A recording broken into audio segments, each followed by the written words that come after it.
దీన్ని చూసిన తరువాత భారతదేశ ఖగోళ విజ్ఞానం ఎంత విస్తృతమైనదో ఎంత ఖచ్చితమైనదో మనం గ్రహించవచ్చు.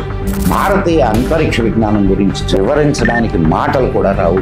పురాతన ఖగోళ విజ్ఞానంలో 9 గ్రహాల గురించి మాత్రమే చెప్పారు. అందుకే మయన్ సభ్యతలో లక్షల సంవత్సరాలను క్యాలిక్యులేట్ చేస్తే భారతీయులు కోట్ల సంవత్సరాలను క్యాలిక్యులేట్ చేశారు. భూమి గుండ్రంగా ఉందని స్పష్టంగా చెప్పబడింది. నమస్తే సదావత్సలే మాతృభూమే. నమస్కారం మిత్రులారా, నేను మీ మదన్ గుప్తా. మన భారతదేశం ఎంతోమంది గొప్ప వైజ్ఞానికులకు జన్మనిచ్చిన దేశం.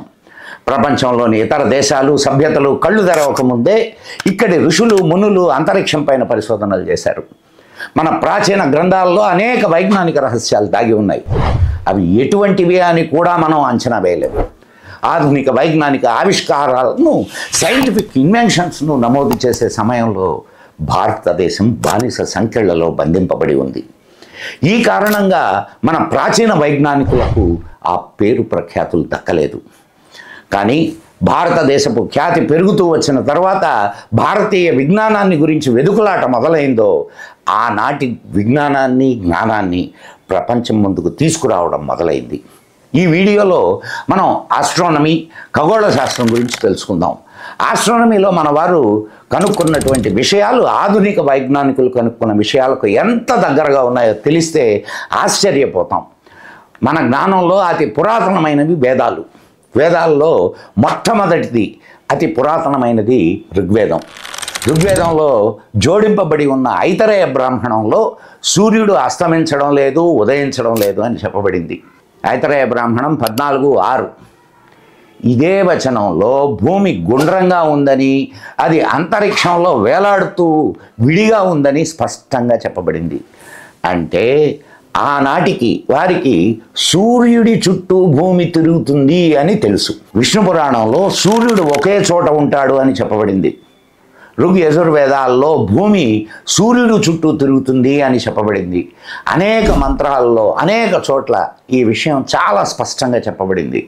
మనం ఈనాడు చెప్పుకుంటున్న హెలియోసెంట్రిక్ మోడల్కు ప్రాథమిక సూత్రంగా కనబడుతుంది. భూమి బల్లపరుపుగా లేదు, గుండ్రంగా ఉందని కూడా ఈ వచనం చెప్పబడింది.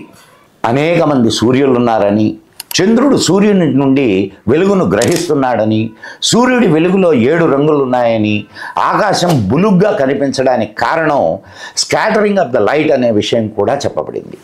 ఒక ఆశ్చర్యకరమైన విషయాన్ని కూడా మనం చూద్దాం. ఓ సూర్యుడా, నీ నుండి వెలుగును బహుమతిగా పొందినవాడు నీ ముందర నిలబడితే ఈ భూమిపైన చీకటి కమ్ముకుని ఆశ్చర్యాన్ని గొలుపుతుంది. ఇది ఋక్ సంహితలోని మంత్రం. అంటే సూర్యగ్రహణాల గురించిన ఈ వర్ణన, సోలార్ ఎక్లిప్స్ను గురించిన అవగాహన వేదకాలం నాటికి మన వారికి ఉన్నట్లుగా అర్థమవుతుంది. సరే, ఆ తర్వాతి కాలంలో ఆస్ట్రానమీని గురించిన విషయాలు ఏమన్నా ఉన్నాయా అనే విషయాన్ని కూడా మనం కొద్దిగా చూద్దాం. సూర్య సిద్ధాంతం ఈ పుస్తకం 1600 సంవత్సరాలకు ముందు రాయబడింది. ఈ పుస్తకంలో స్టార్స్ మరియు ప్లానెట్ల పొజిషన్ను, ఆర్బిట్లకు సంబంధించిన క్యాలిక్యులేషన్స్ ఇవన్నీ ఇవ్వబడ్డాయి. వివిధ ప్లానెట్ల డయామీటర్ కూడా చెప్పబడింది. సూర్య సిద్ధాంతంలో మన భూమి డయామీటర్ 12,874 కిలోమీటర్లుగా ఇవ్వబడింది. మోడర్న్ క్యాలిక్యులేషన్స్ ప్రకారం ఈ డయామీటరు 12,742 కిలోమీటర్లుగా చెప్పబడింది. ఈనాడు అనేక పరికరాల సహాయంతో, సహకారంతో మనం ఈ క్యాలిక్యులేషన్స్ని చేసాం. కానీ నాడు ఈ క్యాలిక్యులేషన్స్ ఇంత యాక్యురేట్గా చేయడానికి వారు ఏ పద్ధతిని ఉపయోగించారో పరిశోధించాల్సినటువంటి విషయం. ఆనాడు కూడా చాలా సాధనాలు ఉన్నట్లుగా మనకు కొన్ని గ్రంథాల్లో కనిపిస్తుంది. గ్నోమెన్, వాటర్ క్లాక్, గతి యంత్రం, యాస్తి యంత్రం, గోళా యంత్రం మొదలైన యంత్రాలను గురించి కూడా వాటిల్లో వివరించబడింది. ఈ పుస్తకం ప్రకారం ఒకసారి భూమి సూర్యుడు చుట్టూ తిరగడానికి 365.26 రోజులు పడుతుంది. దీని అసలు విలువ 365.2564 రోజుల సమయం పడుతుందని నిర్ధారించారు. అలాగే చంద్రుడు భూమి చుట్టూ ఒకసారి తిరగడానికి 27.3216 రోజులు పడుతుంది. దీని అసలు విలువ 27.322 రోజులు. అంటే 27 రోజుల 7 గంటల 43 నిమిషాల 40 సెకండ్లు ప్రస్తుత వైజ్ఞానికుల క్యాలిక్యులేషన్స్ ప్రకారం. అంటే నాటి వారివి నేటి క్యాలిక్యులేషన్స్ దాదాపు ఒకేలాగా ఉన్నాయి. ఇప్పుడు ఆర్యభట్టుని గురించి కూడా కొంచెం మాట్లాడుకుందాం. ఆయన ఆర్యభట్టీయం అనే గ్రంథాన్ని రచించాడని, ఆయన కోపర్నికస్ కంటే చాలా ముందే హెలియోసెంట్రిక్ మోడల్ గురించి చెప్పాడని ముందు వీడియోల్లో కూడా చెప్పుకున్నాం మనం. భూమి తన యాక్సెస్ పైన తిరుగుతుందని, సూర్యుడి కక్షలో ఆర్బిట్లో తిరుగుతుందని, ఈ ఆర్బిట్ ఎలిప్టికల్ షేప్లో ఉంటుంది అని, తక్కిన గ్రహాలన్నీ కూడా వాటి కక్షల్లో తిరుగుతూ సూర్యుడి చుట్టూ తిరుగుతుంటాయి అని రాశాడు. ఆయన సూర్య చంద్ర గ్రహణాల సమయాలను కూడా చాలా ఖచ్చితంగా నిర్ధారించాడు. భూమి సూర్యుడి చుట్టూ 58,22,37,500 రొటేషన్లు పూర్తి చేసే సమయానికి చంద్రుడు 5,77,53,336 రొటేషన్లను పూర్తి చేస్తాడని చెప్పారు. ఈ రెండింటి రేషియోని తీసుకుంటే 27.396469. ఇది నేటి శాస్త్రజ్ఞుల లెక్కతో 100% మ్యాచ్ అవుతుంది. ఈ రేషియోని ఫండమెంటల్ ఆస్ట్రానమికల్ రేషియో అని అంటారు. దీన్ని మోడర్న్ ఆస్ట్రానమీలో వాడతారు. 6వ శతాబ్దానికి చెందిన గొప్ప ఆస్ట్రానమర్ రాజా విక్రమాదిత్యుడి నవరత్నాల్లో ఒకడైన వరాహమిహిరుడు తన పుస్తకాలు పంచసిద్ధాంతిక, బృహత్ సంహితల్లో ప్లానెట్ మూమెంట్స్ క్యాలిక్యులేషన్స్ గురించి చాలా వివరంగా రాశాడు. ఈ గ్రంథాల్లో ఆయన జ్యోతిష్యం, అస్ట్రాలజీ గురించి చాలా లోతైన విశ్లేషణ చేశాడు. మరొక ఆశ్చర్యకరమైన విషయం ఏమిటంటే, పురాతన ఖగోళ విజ్ఞానంలో 9 గ్రహాల గురించి మాత్రమే చెప్పారు. అందులో 2 ఖండన రేఖలు. భూమిని కూడా పరిగణనలోకి తీసుకోలేదు. భూమిని లగ్నంగా పరిగణిస్తారు. కారణం 7 గ్రహాలు రవి, చంద్ర, కుజ, శుక్ర, బుధ, గురు, శని గ్రహాలు, 2 ఖండన రేఖలు రాహు, కేతువు. వీటినే ఎందుకు తీసుకున్నారు? మరో 3 గ్రహాలు ఉన్నాయి కదా, ప్లూటో, నెప్ట్యూన్, యురేనస్, వాటి సంగతి ఏమిటి అనే ప్రశ్నకు సమాధానం భూమిపైన ప్రభావం చూపించే గ్రహాలను గురించి మాత్రమే వారు అధ్యయనం చేశారు, వివరించారు. పోతే ఈ 3 గ్రహాల గురించి తెలియదా అంటే, మహాభారతంలో వేదవ్యాసుల వారు శ్వేత, శ్యామ, తీక్షణ అనే 3 గ్రహాల గురించి వ్రాశారు.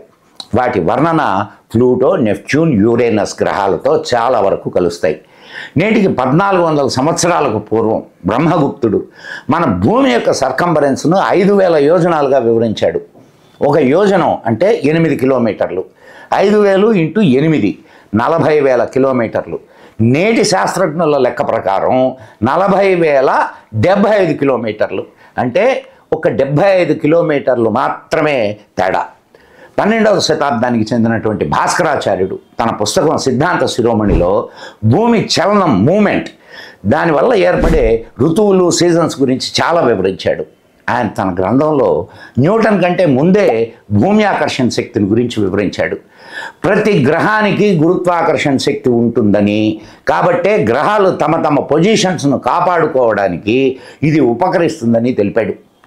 మన గ్రంథాల్లో అన్ని వైపులా సూర్యులే ఉన్నారని చెప్పబడింది. దీని అర్థం ఆకాశంలో మనకు కనిపించే నక్షత్రాలన్నీ సూర్యులేనని, మన సూర్యుడు కూడా ఒక నక్షత్రమేనని. భారత్లో ఆస్ట్రానమీ అనేది కేవలం పుస్తకాల వరకే పరిమితం కాలేదు. వీటి పరిశోధన కోసం అనేక అబ్జర్వేటరీలు కూడా నిర్మించారు మన వాళ్ళు. మధ్యప్రదేశ్లోని విదిశలో ఉదయగిరి కొండలను కూడా చాలా పురాతనమైన అబ్జర్వేటరీగా పరిగణిస్తారు. అంతేకాకుండా కాశ్మీరు, దక్షిణ భారతదేశంలో అనేక అబ్జర్వేటరీలు ఏర్పాటు చేయబడ్డాయి. మీరు జంతర్ మంతర్ అనే పేరుని ఉంటారు. మీలో చాలామంది దాన్ని చూసి కూడా ఉండొచ్చు. ఇది ఆస్ట్రోనామికల్ అబ్జర్వేటరీ. దీన్ని 18వ శతాబ్దంలో నిర్మించారు. భారతదేశంలో ఇలాంటివి 5 జంతర్ మంతర్లు ఉన్నాయి. ఢిల్లీ, జైపూర్, వారణాసి, మధుర, ఉజ్జయినిలలో అబ్జర్వేటర్లు ఉన్నాయి. ఈ అబ్జర్వేటర్లో అనేక పరికరాలు ఏర్పాటు చేయబడ్డాయి. ఈ ఇన్స్ట్రుమెంట్స్ ద్వారా ఇతర గ్రహాలను గురించిన అనేక క్యాలిక్యులేషన్స్ చేస్తారు. ఇక్కడ ఒక సన్డైల్ ఉంది. దీని ద్వారా ఈక్వినాక్స్ క్యాలిక్యులేషన్స్ చేస్తారు. దీని ద్వారా ఆ ప్రదేశం యొక్క సమయాన్ని కూడా ఖచ్చితత్వంతో క్యాలిక్యులేట్ చేస్తారు. దీన్ని చూసిన తర్వాత భారతదేశ ఖగోళ విజ్ఞానం ఎంత విస్తృతమైనదో, ఎంత ఖచ్చితమైనదో మనం గ్రహించవచ్చు. సౌత్ అమెరికాలోని మయన్ సభ్యత వారి టైం క్యాలిక్యులేషన్లను చూస్తే నాకు చాలా ఆశ్చర్యం వేస్తుంది. ఇక భారతీయ అంతరిక్ష విజ్ఞానం గురించి చదువుతూ ఉంటే నాకు దాని గురించి వివరించడానికి మాటలు కూడా రావు అంటారు కార్ల్ సెగన్. యూరప్ వాసులు సృష్టి పుట్టి 5000 సంవత్సరాలు అని అనుకునేటప్పుడు మయన్ సభ్యతలో లక్షల సంవత్సరాలను క్యాలిక్యులేట్ చేస్తే భారతీయులు కోట్ల సంవత్సరాలను క్యాలిక్యులేట్ చేశారు. మిత్రులారా, ఈ వీడియోకు ఇంతటితో స్వస్తి చెప్దాం. స్వస్తి చెప్పే ముందు ఒక్క చిన్న మాట. అనేక మంది మరి మన శాస్త్రాల్లో అన్ని విషయాలు ఉంటే వాటి మీద ఇప్పటి వరకు ఎందుకు పరిశోధనలు చేయలేదు అని ప్రశ్నిస్తూ ఉంటారు. మనకు స్వాతంత్రం వచ్చిన నాటి నుండి నేటి వరకు మన శాస్త్రాల మీద రీసెర్చ్ చేయడానికి అటు ప్రభుత్వం కానీ ఇటు ప్రజలు కానీ ముందడుగు వేయకపోవడమే కారణం. ఏ విషయం పైన అయినా రీసెర్చ్ చేయాలంటే చాలా ఖర్చుతో కూడుకున్నటువంటి విషయం. అది ప్రభుత్వాలు లేదా పెద్ద పెద్ద సంస్థలో చేపట్టాల్సిన కార్యం. అనేక శాస్త్ర గ్రంథాలు మన వాటిని తీసుకుని ఇతర దేశస్తులు పరిశోధనలు చేస్తున్నారు, విజయాలు సాధిస్తున్నారు. జర్మనీలో అనేక సంస్కృత విద్యాలయాలు ఉన్నాయి. భారతదేశంలో ఎన్ని సంస్కృత విద్యాలయాలు ఉన్నాయో ఆలోచించండి. మరో మంచి విషయంతో మీ ముందుకు వస్తాను. అప్పటి వరకు సెలవా. మరి ఈ వీడియో మీకు నచ్చినట్లయితే వెంటనే మదన్ గుప్తా ఛానల్ను ఇప్పటి వరకు సబ్స్క్రైబ్ చేయకపోతే వెంటనే సబ్స్క్రైబ్ చేయండి, బెల్ ఐకాన్ నొక్కండి, లైక్ చేయండి, షేర్ చేయండి. మీ అభిప్రాయాలను కామెంట్ బాక్స్లో మాతో పంచుకోండి. మీ మిత్రులకు కూడా మీ మదన్ గుప్తా ఛానల్ను పరిచయం చేయండి. జై మా భారతి, జై హింద్. నమస్కారం మిత్రులారా, మీ మదన్ గుప్తా.